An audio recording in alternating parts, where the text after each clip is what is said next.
Pennsylvania's budget spending is about $1 billion more than what the state is expected to generate in revenue. And because of that deficit, the state will have to tap into reserves this year and in the years to come. Erie News Now state capitol correspondent Brendan Scanlon has been keeping watch over this. He's joining us live to break down the numbers, Brendan. And you also have some reaction from budget experts. Good evening.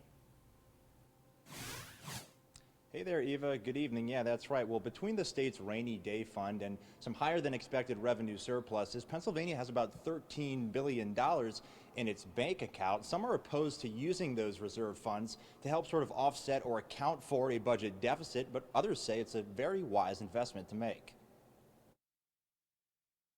The challenge is that the budget is not in balance. Spending more than revenue and having spending increases that are faster than what state revenue is growing is problematic. Nathan Benefield with the Commonwealth Foundation says at the current rate, Pennsylvania's reserves could be gone in the next few years. Politicians often think of the short term of like, how much can we spend before the next election that will help us.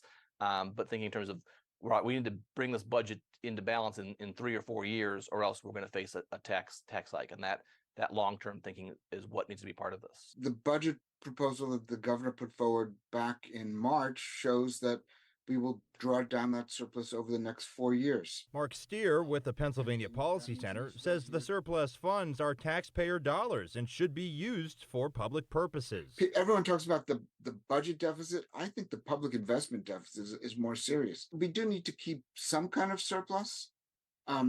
But we don't need $13 billion in the bank. Steer believes the solution for the future is addressing the state's tax system, which he calls upside down. I think if the very rich paid at the same rate that working people and middle-income people pay, we'd have plenty of money to meet all the requirements. One thing that Steer and Benefield agree on is that lawmakers need to finish the remaining pieces of Pennsylvania's budget puzzle. I'm confident they'll do it because they have to do it. So it's up to the governor's words, the House and Senate, to come back together and agree to that.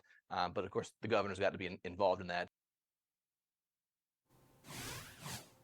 Now, the budget has been signed by Governor Shapiro. Checks are being sent out to certain entities. However, the entire process is not yet completed. Lawmakers are still have to come back here to Harrisburg to finalize a series of code bills and other enabling legislation to help really drive out and disperse many of the budget dollars. Lawmakers are not scheduled to be back here until September. For now, reporting live at the state capitol in Harrisburg for Erie News Now, I'm Brendan Scanlon.